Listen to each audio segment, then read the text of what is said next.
I was trying to side-eye about once a second, but lost count. Well, I reckon the counting should be Luke, really, because you're a professional. You're live now. Oh, okay. We're live. Hello, everybody. I'm RJ Barker. I'm the author of The Bone Ships and Call the Bone Ships. That's just me doing my contractual bit of publicity. And I'm here talking to the wonderful Charlie Stross and the lovely Luke Arnold. And I'm going to let them introduce themselves and just tell us a bit about their latest book. We'll go with Luke first. We'll come up with this. All right. Hi, I'm Luke Arnold, author of the Fetch Phillips Archives, which includes The Last Smile in Sunder City, which came out earlier this year, and the recently released Dead Man in a Ditch. They're kind of a noir fantasy detective stories set in a world where the magic has died. Excited to be chatting with you guys today. Hi. Am I going? Okay, I'm Charlie Stross. I am the author of, oh God, how many books? I lost count a few years ago. Anyway, I'm here today because I've just spent about a 2-year period without any publications, and today is a publication day for my new novel, Dead Lies Dreaming, which is being sold as book 10 of my long-running Laundry Files series, which I've been writing since 1999. Don't be fooled, there is no laundry business in it whatsoever. It's actually a noirish heist caper novel among supervillains, metahumans, sorcerers, evil hedge fund moguls, and a very dangerously overpowered personal assistant in London under the reign of the new management, where there's a Lovecraftian elder god in Downing Street bringing strong and stable government to the UK at last. And they're all in hot pursuit of the one sole long-lost copy of a manuscript of the Concordance to the Necronomicon, which, as anyone who's ever gone in search of an index for a textbook will know, is actually far more useful than the textbook itself. We're billed as talking about magical creatures, heists, and supernaturals, and I'm always more interested in where writers have come from than where they are now, which I bet all a bit overjoyed about that. I'm going to talk about that rather than the useless new things. But I always wonder. I always think there's that first thing you came across quite early on that kind of sparked this interest in the magical and the strange. And I'm wondering what that was for you, Charlie. I don't know how to put this, but the Laundry Files is both, on the one hand, pitched as magical stroke urban fantasy because elves, Lovecraftian monsters, elder gods, supervillains, etc.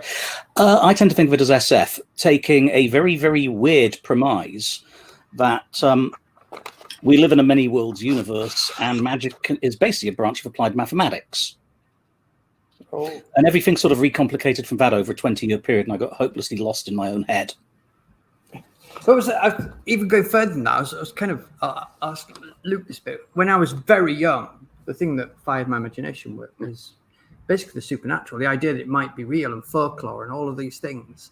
And I was wondering if you can trace back something that why you're doing this now to something that happened to you a long time ago.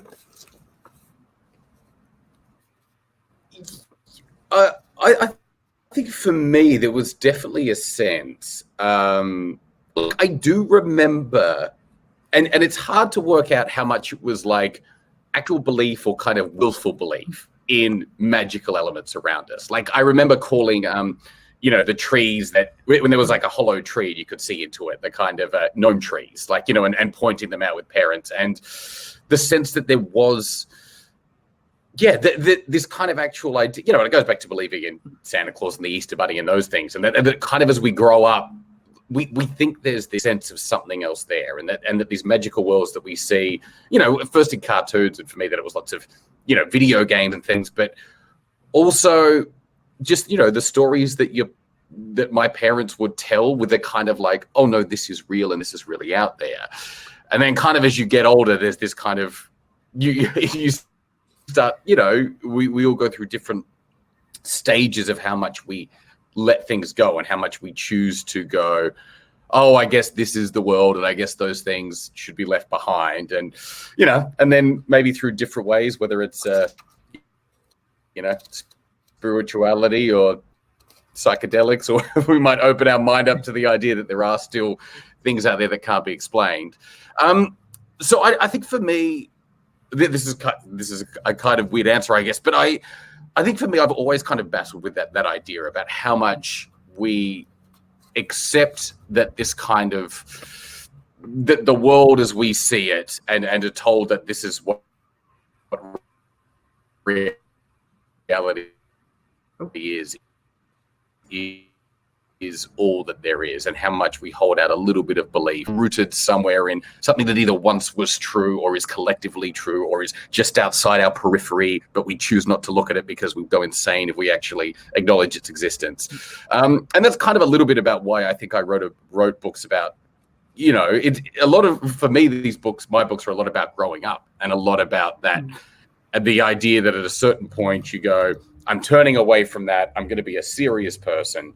And once you've done that and cut yourself off from the magic, that it can be a real challenge in working out how to connect with it again. Because you've got a background in like coding and things, Charlie. Do you think there was a moment where you thought, actually, I'm kind of creating something from nothing here, and that's come to the light, or is it just not that weird? It's not so much that. It's more a case, the world we live in is absolutely bonkers if you try and analyze it in strictly rationalist terms. Real life is under no compulsion to make sense or have a plot line that works, or for anything really to actually make sense. So there's, on the one hand, I was sort of looking at works derived from H.P. Lovecraft, not original Lovecraftiana, but sort of derivative riffs on it, because he had this very weird sense of cosmic dread at the scale of the universe. And I began throwing this weird rationalistic approach at it and going a bit crazy. It occurred to me that if you posit that magic is a real thing, well, of course you'll get a Ministry of Magic or the equivalent of a government, but it's going to be much, much weirder than that. Organizations have their own agendas and their own long, slow thought processes because they're essentially hive organisms. A civil service bureaucracy that deals with magic is going to look very, very strange indeed from the outside, and yet it will be run along perfectly rational lines. So I start with a hero protagonist in the first book who's basically a hacker who's been given a job offer he's not allowed to refuse by the civil service because he nearly destroys a town in the Midlands. He's fallen into a kind of grimy, somewhat grungy Len Dayton spy bureaucracy, like a 1970s vision of MI5, complete with peeling paint and terrible institutional coffee. And I started with him around the year 2000. He's gradually grown up, so he's sort of quite senior now, 40 years old, very, very cynical, and everything has gotten much worse. Just as with climate change, the temperature under everything has turned up, and we're getting more and more extremes of weather. In the Laundry universe, magic is getting easier. It's leaking in from all sides because there's too much computational power out there, and the more there is, the easier magic becomes. And it's sort of like anthropogenic climate change, only with magic. And this new book is a shift of gear because I couldn't write spies anymore, government civil service, because things have just gone too haywire the past couple of years. Instead, this is, as I say, a crime caper that's looking at how the ordinary people are coping with this stuff, in most cases really badly. When was the last time you read or watched or came across something that really sort of filled you with that? I mean, you said about being science fiction, Charlie, that sort of sense of wonder. I've just read Piranesi, which was really a really magical, lovely book, I thought, and it kind of it felt very childlike in a lot of ways. And I wondered when's the last time, maybe not childlike, which maybe thought, oh wow, and that lovely sort of feeling you can sometimes get from fiction, fantastic. There hasn't been enough of that stuff lately for me. I'll send you my book, Charlie. Okay. Yeah. Anyway. Can you think of anything, Luke? Was it that? It's interesting. It's funny this year. Going recently, I don't know about you guys. Reading has been tougher this year than ever before, or at least this last 6 months, really I think. But before that, I've really been. I was kind of catching up and devouring so much fantasy and stuff. I guess 10,000 Doors of January kind of comes to mind as something that Yeah, I saw the quarter of a way in, and I've got to go back and finish it. But I know why. I just can't cope with complex stuff right now. I'm just eating literary junk food off Kindle Unlimited, basically. It's because I just can't. My brain can't cope with the world right now. There is a little sense of that, of sitting down, but that for me was just, it really ticked that box of going like, it's sometimes nice to have those. Yeah, it just felt like an immediate door into another world, and one I hadn't really seen before, and that really was something that just captured my attention and really dragged me into that world, which was great. It's a really lovely feeling, and it's lovely when you hear from a reader back. And if you're a reader, readers, we do love to hear that you like stuff. We adore it. The other thing I want to know, because we're all at really different stages. Like my 5th book's about to come out. Luke's on his 3rd. Charlie is on an indeterminate number. Somewhere north of 25 and south of 30. Yeah. But I'm still excited every day I start writing. It's still this exciting feeling. When my first book came out, a seasoned professional took me aside and said, you'll become jaded very quickly. And I just haven't. And I wonder whether it's the same for you, whether you're still this like, oh my God, I'm doing this thing. Charlie, let's go. I think if you don't keep that sense of freshness, you end up drifting out and winding up in another job, ultimately. Yeah. I mean, nobody goes into being a fiction writer because they intend to become a billionaire, unless they're Jeffrey Archer. Frankly, it's... What was that old joke? What's the fastest way to make a small fortune in publishing? Oh, start with a big one. So you've got to have some engagement with it and some compulsion to tell stories, or you just give up. I've seen quite a few writers do that over the years, and it's really saddening because some of them are the best talents out there. And I guess I'm just a case of a survivor bias. I haven't run out of energy, and I haven't given up. It's 20 years in. It's I don't know what else I could do. For me, look, I'm fresh into this a little bit, and I guess where I am at, like, I kind of I got most of my second book done before the first one came out. So there was a little bit of kind of skipping that, second album syndrome, I think, which now I've kind of doubly got as I'm going into writing now. It's like I just in the aftermath of getting my first kind of responses and readers and everything. But so that's kind of, had the first shift for me of like I did when I was writing the first one. It's a lot of the times I don't know what's going to be a book. It is kind of for yourself, and there's another sense of discovery. And also because I'm bouncing between, still bouncing between acting and writing.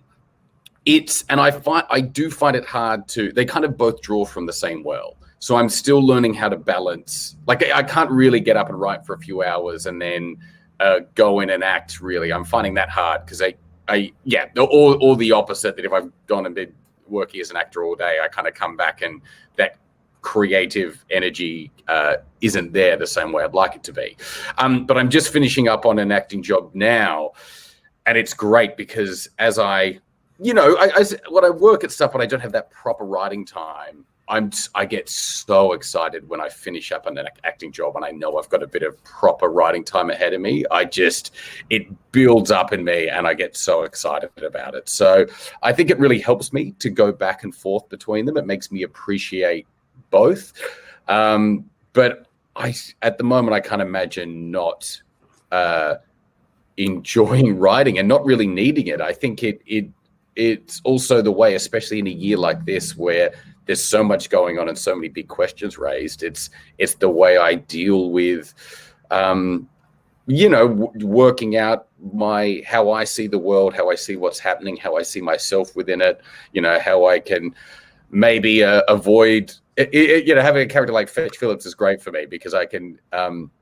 If there are some maybe ways of acting or, ways I'd kind of act out or things I'd feel that might be detrimental in my life, I can throw them onto him and have him play out some of the wilder things I'd like to do in the face of all this doom and gloom and mess that we're dealing with.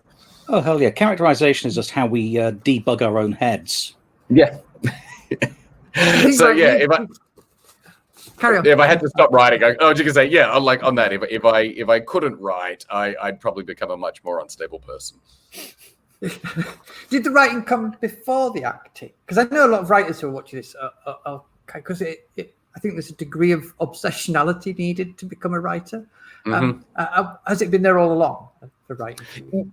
Yeah, I think for me, like at the very beginning level, like when I was at school, I was definitely writing first, and I think acting almost came out because of being a writer, of just kind of that creative force coming out of me writing, and then kind of just performing things I'd written, at a very, whether it's just like little plays with people at school, and then as it built, so I think for me, the creative energy came out mostly in writing, as it's also a great way of putting that creative energy out when it's just you on your own.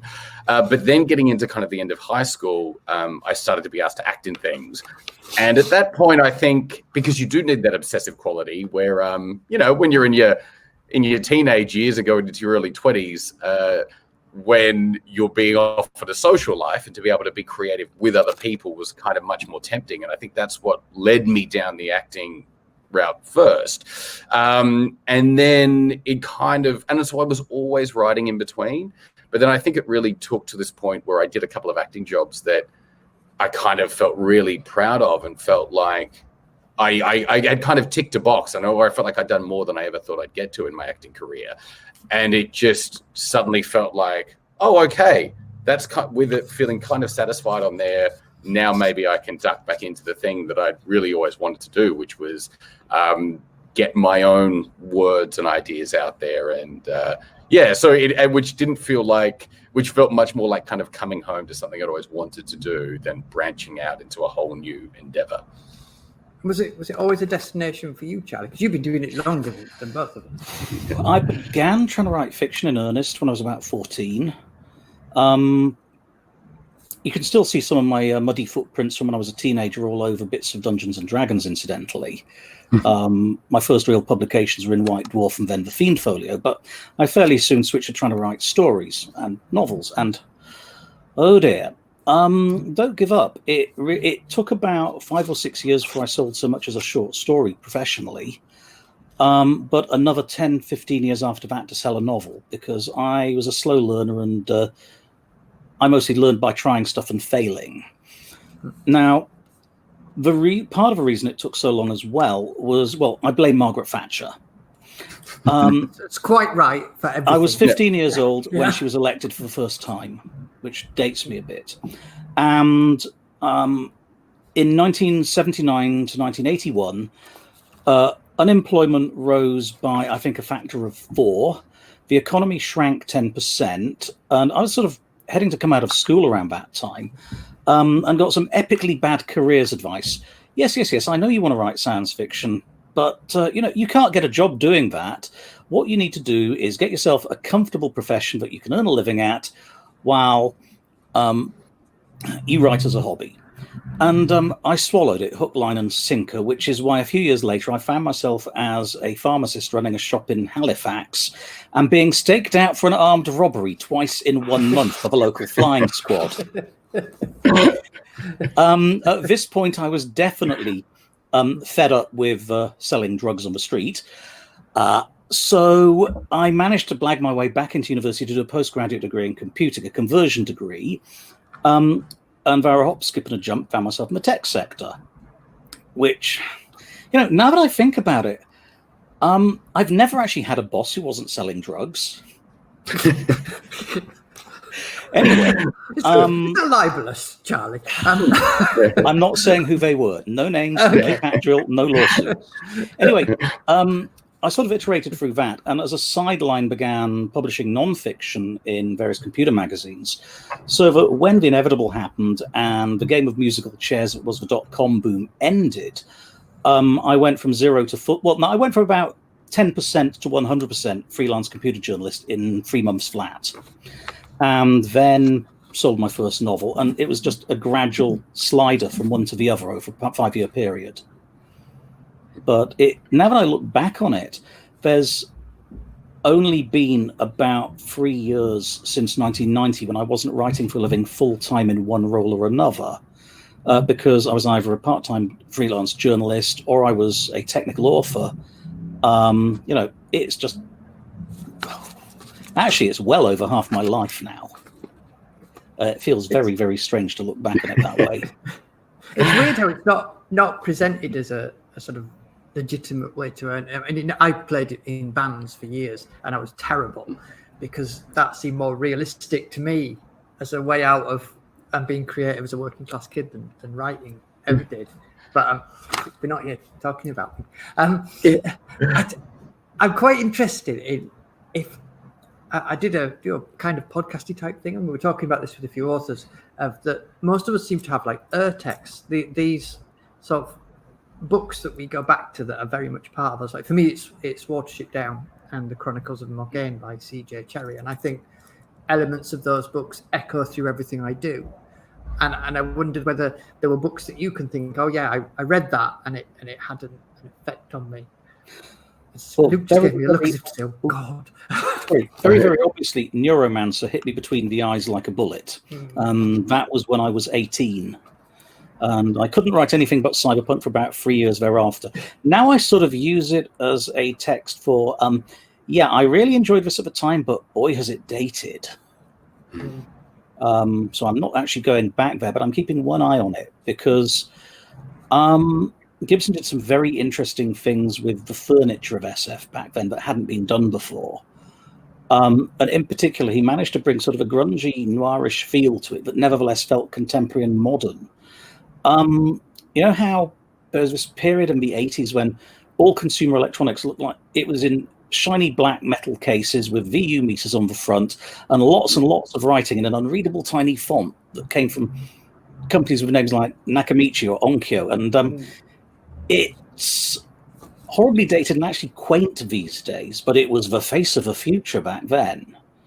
And he somehow managed to figure out a way of turning the high street Dixon's or Curry's digital shopping experience of the day into something science fictional and weird. He managed to alienate it. I mean, alienation is at the heart of science fiction and fantasy to some extent, in that it takes a reader outside of their own cozy world and puts them somewhere different where they cannot take anything at face value anymore. It's easier to achieve in fantasy. Well, it's not necessarily easier in urban fantasy because then you've got the familiar trappings of the world around behind whatever paranormal stuff is going on. But certainly in high fantasy, the reader can't simply assume that everything works the same way it does around them. If you want to eat something, you need to go out and shoot that stag and then brew up your pot of stew per Diana Wynne Jones' Tough Guide to Fantasyland. You can't simply go down the supermarket. Where was I going with this metaphor? Sorry.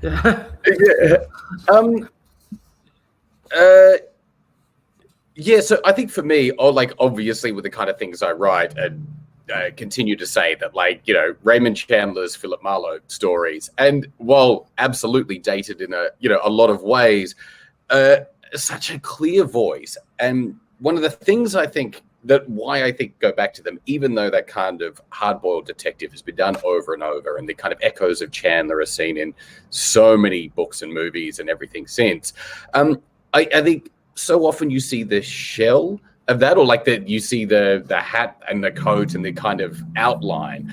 And I think often the romance is one of the things that's really forgotten, that often the more jaded someone is, the more romantic they must have been at some point. Yeah, Philip Marlowe is a romantic who's been damaged. That's right. And I think that is, and it's rare that it's been done.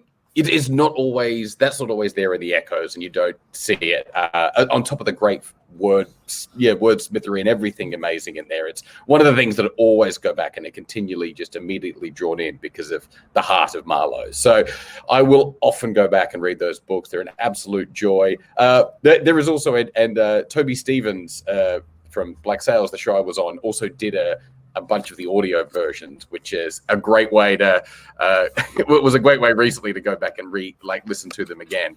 And I think there's recently I was reading some stuff for a kids thing, and went back and read like the When We Were Very Young and Now We Are Six, the A.A. Milne poems, and there is something in that in the rhythms and the bit of nonsense in those poems that I just know from being read to them very young that is somehow dropped into the way I write. There's something that the seeds of how I think about writing and poetry and words. I think so much of it comes from that in a way I can't quite put my finger on, but feels like the root of all of why I think I probably first started like enjoying writing and using my imagination and making up kind of beautiful, nonsensical little ideas came from Mum reading those poems to me when I was little. Having said that, Jabberwocky holds a massive space in my head. At one point, I'd memorised it. Yeah. Yeah. It's brilliant. And now that you mention it, it's going back a long way. Apparently, what started me reading was The Wind in the Willows. Anthropomorphic talking animals, go figure. Yeah. They're fantastic. And Edward Lear as well, a lot of that sort of thing. Do you think that as you've written, you've discovered more about yourself as a person? Like as I've written, I've discovered I'm quite obviously obsessed with friendship, because it seems to be the theme of everything I write, which I didn't think I was. And I wonder if there's things you've discovered about yourself as you've been going along through these books. Let's go for Luke first. Yeah, it's funny you say that. Like, I definitely, my kind of little, subheading for Dead Man in a Ditch was Fetch tries to find a friend, is essentially like what that whole book was to me. And I think there are definitely, I guess it really has, it's funny where you go, you find whatever the theme of the book is, and or what you think about the book, and maybe when you're writing about it, it does reflect back and you realize like, oh, I think about that a lot. So I feel like I can almost answer this, but maybe the realization hasn't quite come yet, as I'm still in the mix of it with Fetch in a lot of ways. Because I am really trying out, like I think I've realized how much I'm actually, I guess, quite obsessed with my place in things, and that frustration between thinking you know what you should do, or feeling a kind of, like what we call a kind of call to action in sense of story terms, and that tension between wanting to do it, wanting to be the person who could do that, and the self-doubt, the worry that maybe it's actually the wrong thing, that maybe you don't know enough, you're not ready to do it. And that constant tension, I guess, is something that plays on my mind a lot, and frustrates me, and runs at that level of, where you've got kind of ambition and regret all bouncing off each other. And which is, very much what I'm exploring in the books. But I think it's by writing them, it's really put a spotlight on how often I live in that space of, getting very passionate about something, doing a lot of research, wanting to engage, but standing at the precipice of actually jumping in and being a part of it. Charlie? Yeah, every book is a learning experience, because every book you've got to relearn how to write a book, because they're all different. Unless you're writing to a very specific set formula, each book is a whole new thing in and of itself, and it can go horribly wrong. I could give Especially you the satire writer, when the world seems to be out satiring you. Yeah, it's crazy, which is partly why, as I said, Dead Lies Dreaming spins off a new trilogy from the Laundry Files that doesn't have to deal with civil service bureaucracy. But it is trying to riff on lower level stuff, using, at least in the first two books, some childhood and some other media material as taproots. Dead Lies Dreaming's working title, before it was published, was Lost Boys, because it's actually a Peter Pan novel. Yeah, Peter Pan versus Lovecraftian horrors, go figure. If you go back and read the original book Peter and Wendy, though, by J.M. Barrie, it makes a bit more sense. And it might make even more sense if I say that I began writing it at a time when I just could not focus on the book I was meant to be writing because my mother was dying. So I just eventually gave myself free license to do whatever the hell I needed to do to get this stuff out of my system. And what came out was a book about lost families and found families and abduction of innocence. And of course, bear in mind, Peter Pan is a much darker figure than the Disney version has. The original Peter and Wendy, J.M. Barrie was writing in the late 19th, early 20th century at a time when infant mortality before age 5 was over 20%. Basically, almost every parent would have to figure out at some point how to break it to their toddlers that their brother or sister wasn't coming home from a hospital.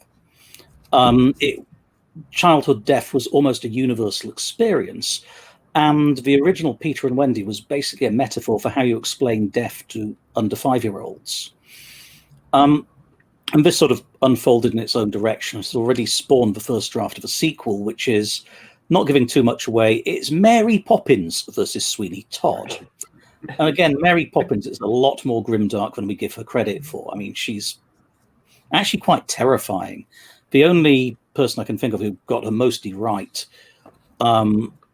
was Alan Moore in one of the late League of Extraordinary Gentlemen books.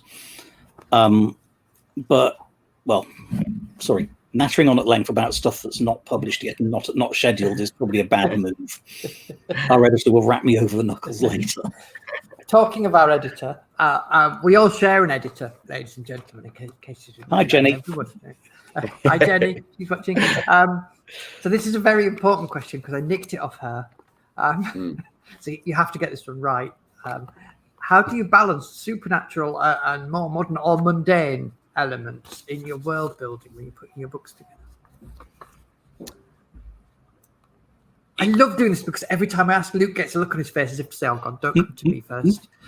Yeah, I'll come to Luke first. I know, every time. Yeah, it's interesting in my books because it's part of I really dwell in the kind of the mundanity of things. It's a world where the supernatural, the higher magical elements have disappeared, and so we're stuck with just the little things that get us by, mainly, and the few little things we can hold on to, and with a character who's quite nostalgic for the world that was there before and the old days and the remnants of that are still left around him.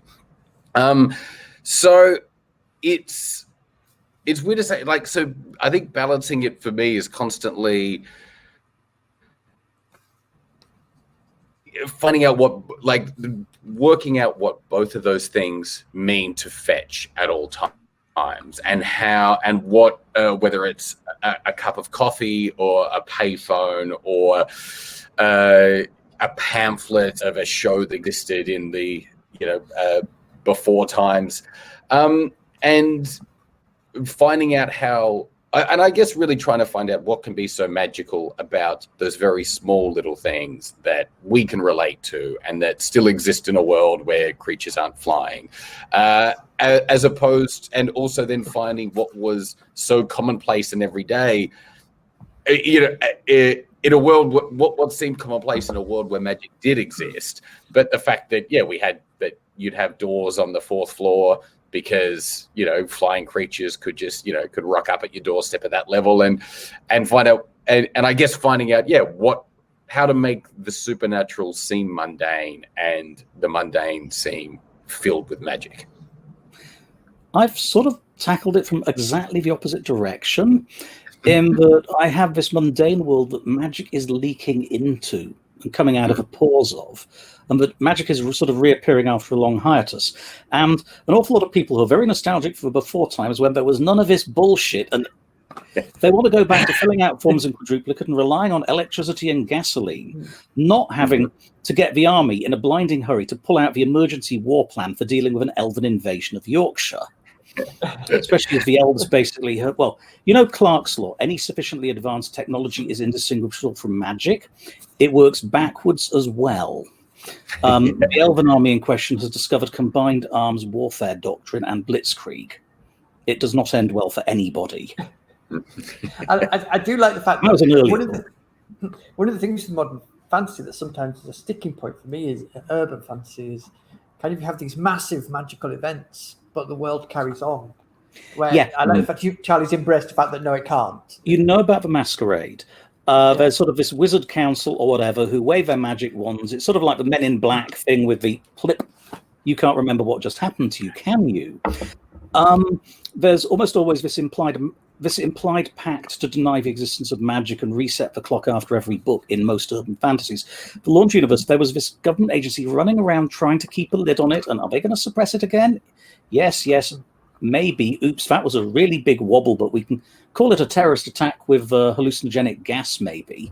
And then the next book, oh crap.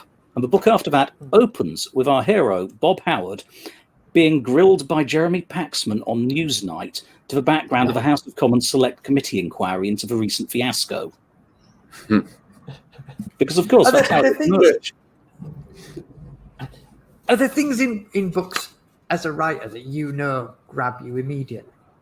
Things that just like that? Because I'm a voice that I don't know what it is about voice, but sometimes I'll pick up a book and I'll just know that this is for me. Oh, yeah. Very much. Usually in the first page.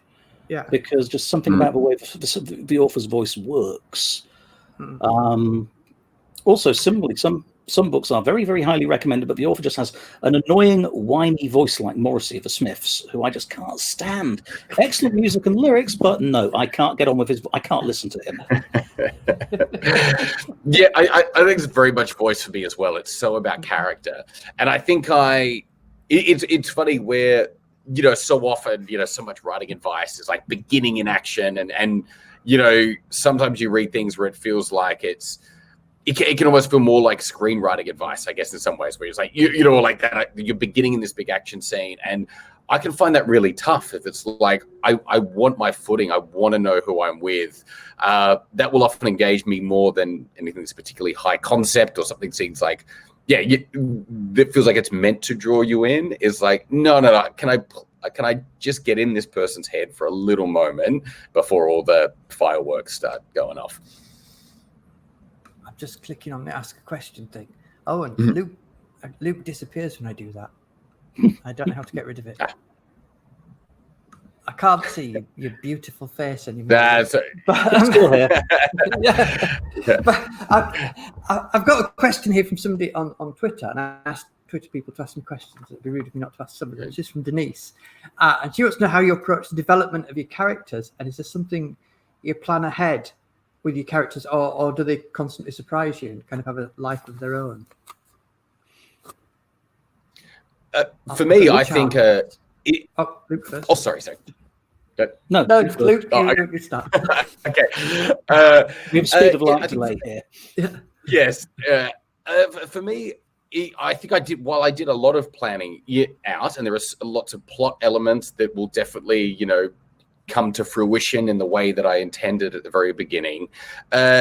Character-wise, I think to make it still feel authentic and to keep me interested.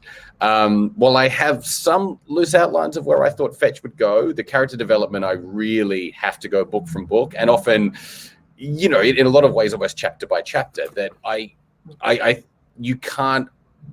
can lay the traps and the path out and have an idea of the kind of arc I want him to go on, but have to leave that space for, my character's moment to react to things in a way that seems believable. And that's what keeps me interested. And I think will hopefully keep things continue to be interesting rather than just, have them force along this idea for this great, many book plot that I thought was a great idea, but that suddenly the characters don't really want to go down anymore.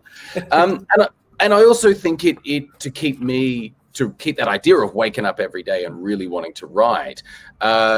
It's also about you know, what's interesting to me at the time, what's keeping me up at night, and finding ways to keep running that into the plot and letting my characters, deal with the issues that are driving me crazy. So, which I think then very much goes into the character development. It's like you really want to put those characters in the toughest position possible with the hardest questions. You know, it's kind of good. I kind of feel like with most of when I outline the book, all the plot bits can be there, but there's always still a question going, but I don't know how he's going to, maybe this bit right at the end, I'm not quite sure what he's going to do. I don't, you know, and everything can be made up to the moment. Oh, sorry. I don't outline books in detail. I have I have a setup, and I get an idea for some characters.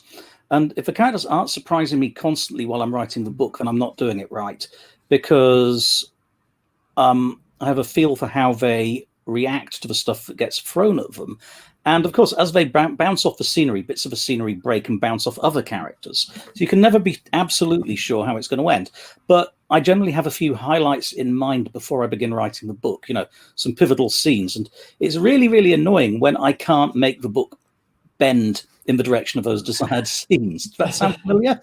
Partly this is because there are two theories of how you write books, or rather two types of authors. There are pantsers who steer by the seat of their pants, and there are plotters who outline everything in minute detail. Most people actually fall somewhere on the scale between the two. And I'm sort of at the pantser end, but with some ideas as to I'm on a tour and I've got various spots to hit along the way to the destination. I always think of what I do as method writing, in that when I'm writing, I am lost in that character, and that's what I'm doing. And when people talk about having soundtracks and stuff, I don't have any of that, because if I'm doing it properly, I'm completely unaware of the world. I wonder if you have that experience, that kind of fugue, like I'm in the place now. Charlie, let's go for you. Oh, okay, me first.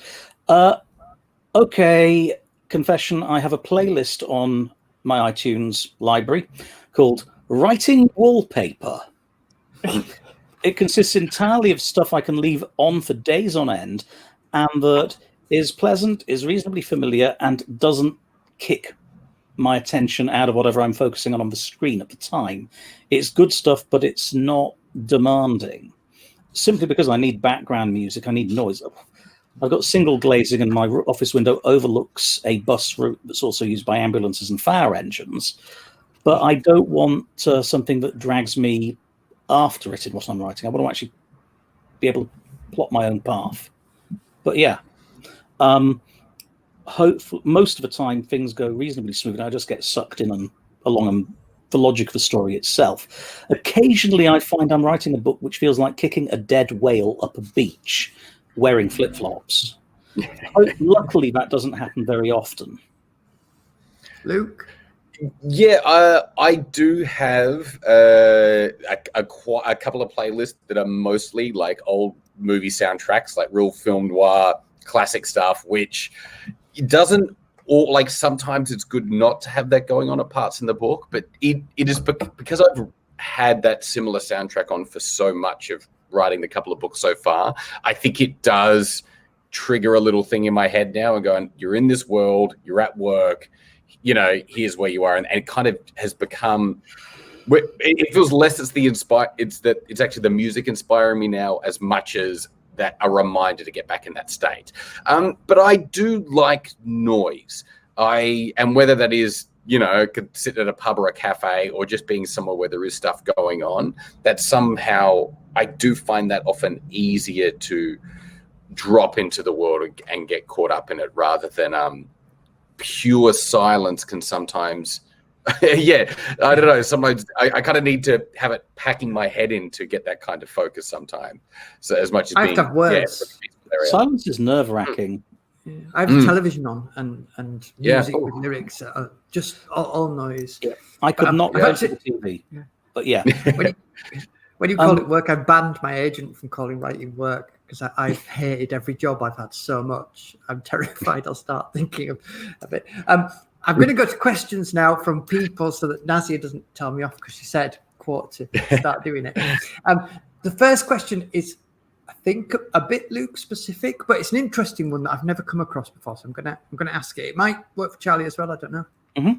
It does in a kind of way. I didn't know you'd done the audiobooks of your books, Luke. Which and Dario wants to know is, when you went to record the audiobook in your reading, did you find any phrases or paragraphs you would have wanted to change? Oh, definitely. There's definitely a resistance. Like, there's a little moment in there sometimes where you go like, oh, I could change that. But you know, it's kind of, you can't really start rewriting on the fly. And mostly I have to get out of that mindset. There are definite moments where that comes up. I think especially early, like day one, where maybe I haven't reread it for a while, and you kind of, there's a certain bit of when you sign off on it, it goes out in the world that for the first, you spent months continually looking over it and rewriting it and going, can I fix this? Can I do that? And jumping back in. And then you have to let go. And so there's a bit of like, I think when you first open it and start reading, that bit of that fear that you're going to discover that it's all terrible, and through reading it out loud, you just got to go to a huge depression and go try and cancel the book. So I think to keep myself sane in it, I do have to switch into another role where now I'm serving the book and serving the author, who is no longer me. It is another Luke Arnold, and it's also the fact that at that point, the publisher's taking control of it, and I'm now the actor coming in to bring this thing to life. So while that element is there, I very much try and get that out of my head as soon as possible and just be a good boy actor who is there to bring these words to life, rather than think about how I think it should be written, which as an actor who's worked on things of different qualities is good. That's something I've practiced many times. Yeah. I was just going to say, I am not an actor. I don't do my own audiobooks, but as is common to us all, readings in bookshops. Not a lot of it this year, but I always have to have a reading extract for each book when they come out and be prepared to deliver it several times. And I specifically abridge it to make sure there are no boring bits and no long run-on sentences in whatever I'm reading, which is very often, but not always, the first chapter. And I do sometimes find myself substituting words when I read in front of an audience, just so that I'm not tripping over my own tongue. If I do that more than once, it finds its way back into the written version that I'm reading from.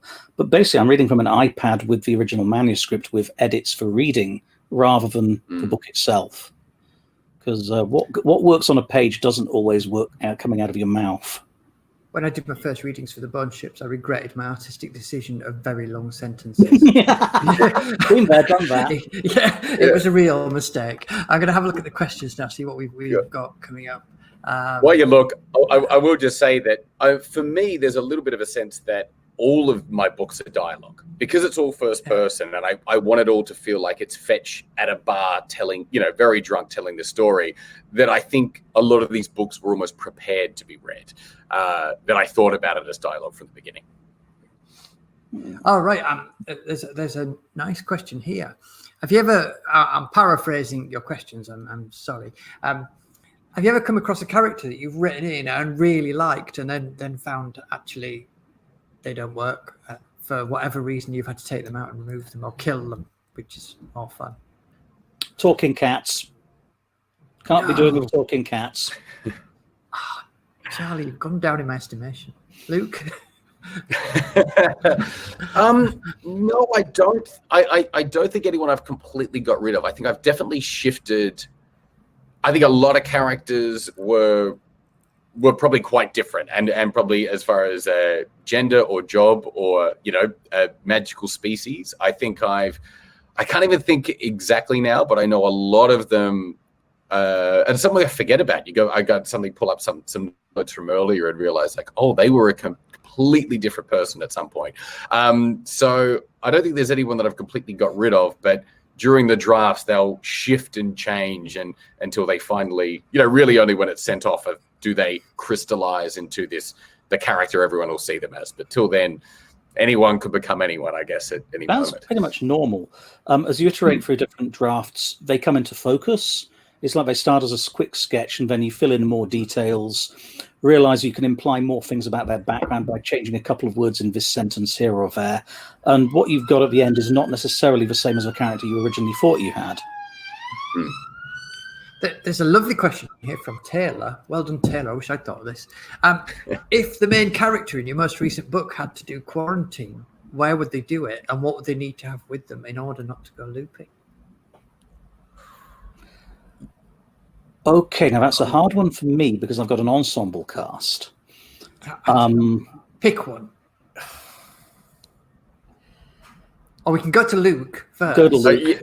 Yeah, Fetch would be fine. Give him a bottle of whiskey, a pack of Clayfield heavies.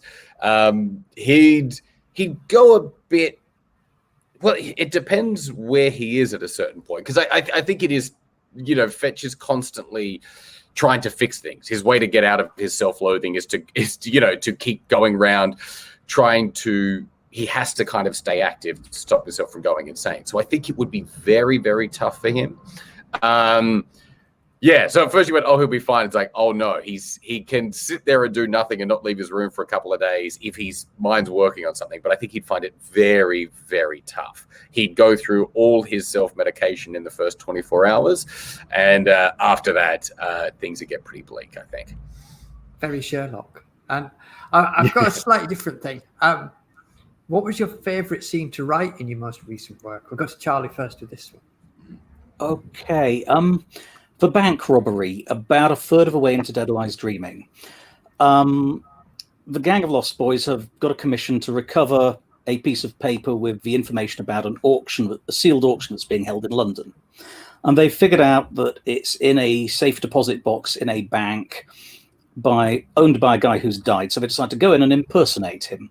And it's while they're on their way there that the leader of the gang just casually mentions to the other guys, oh yeah, by the way, it's that bank we robbed 2 weeks ago. So they're getting there, trying to impersonate dead guy and get access to his safe deposit box. And they're actually going reasonably well because Imp is a supervillain. His power is persuasion. He can convince you of anything face-to-face for 15 minutes.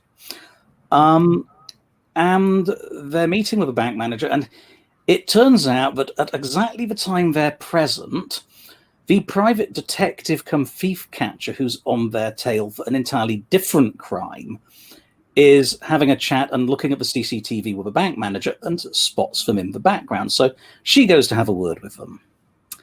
And at the time that she's putting the handcuffs on, that's when the doors open and the 3 Transnistrian mafia loss adjusters storm in with AK-47s, followed not long after by an entirely different guy who's after the same scrap of paper, who is called the Mr. Bond. And I think from that name, the fact he drives his boss's Aston Martin, you can figure out what his job is about. And they're all basically trying to get their hands on the same piece of paper without getting shot by the other side. So we have this sort of gradual pile-up as our relatively casual supervillains go in to sort of talk the bank manager into giving them access to this safe deposit box so they can take a look at the piece of paper, to being followed by a cop who's determined to arrest them and drag them off to Newgate Prison, which has been reopened because the new management has brought back the 18th century bloody code. Tough on crime, tough on criminals, let's hang them all. And then the mafia show up, and then the paid assassin shows up. And it all goes horribly wrong and ends with a rollerblade chasing a Porsche down, I think it's Islington High Street. Luke? Yeah, for me, I think there's a section, most of these Fetch Phillips books take place like Sunder City, small roads, back alleys, bars, a lot of these kind of working your way down the side streets. And in Dead Man in a Ditch, there's a bit where Fetch kind of goes out on his own on a horse to go and we're losing you, Luke. Track someone down and get some information. And it was just such a nice breather from the kind of smokier. Can I just ask you to tell us that again? Because you faded out for nearly all of it. Oh, yes. Have you got me again? I've got you again now. There's great. Sorry. There's a bit in Dead Man in a Ditch where Fetch goes out on a horse to go and try and track someone down. And after all the kind of small streets and smog of Sunder City, it was great to put him in a whole other part of the world, a different kind of landscape. And it's also where he encounters a unicorn, which we see for the first time in these books. And the version of them post-Coda is something that was really fun to write and really kind of sad and tragic. And so I think that's one of my favorite little sections of book 2. That's good. We're down to the last 3 minutes, and I'm reliably told that at the end of it, we will just vanish, which is quite a nice magical thing for us to do. So thank you to everybody watching. Thank you to Luke Arnold and Charlie Stross for being here and putting up with me, because I'm ever so tired. And thank you to Orbit for setting this up. There was one last question that I'm going to ask. And if we vanish while we're talking, we vanish while we're talking. But I just thought it was I'm going to slightly changing it. And it was outside of what you do professionally. I think Luke might have vanished. Outside of what you do. Oh, he's back. Brilliant. Outside of what you do professionally. So acting and writing for you, Luke, and writing for you, Charlie. What is the thing you've done that you're most proud of? I think that's a lovely question.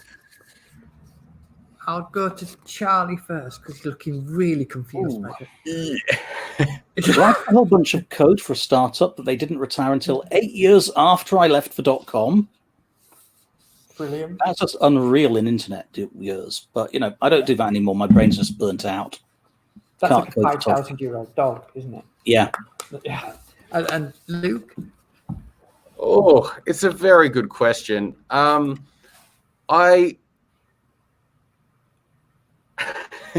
This is not one thing, but I'd say that maybe I'd say I was really lucky that it's not quite with work that I got to be an ambassador with Save the Children. And so there was a period where, because of the work I was doing, I got access to media in a way that not all, charities and NGOs always get. So I got to do some amazing trips, and, well, I'd say proud of this. It was a real privilege that got to go to a bunch of amazing places around the world. It was kind of like we went to the Syrian border when things were first kicking off there, a bit to South Sudan and Nepal after the earthquakes. And so it's something that for me is when I have to do a bunch of press and when people want to put my name in the paper sometimes. You're going again. So last minute, tell people to buy your books. It feels like a great way to... Yeah, Dead Man in a Ditch. Buy it. I did not bring a hardcover to hold up, so just imagine you're looking at a copy of Dead Lies Dreaming. Yeah. There's 2 deads and something made of bones. So, and we're all wearing black. We are all wearing black. And a skull. It's actually a Christmas skull. Well, there's lots of skulls in the background. If you can see that. And happy launch day. Likewise. For Dead Lies Dreaming. Congratulations. Oh, yes. Happy launch day. Have you got a cake? No. No cake. No, I'd be bloated out to here if I ate a cake every time I had a launch day. Well, maybe, the 20-year period, but you know what I mean. Yeah. I enjoy. I don't know. We've not vanished. I'm a bit confused. We're still here. We'll boot us soon enough.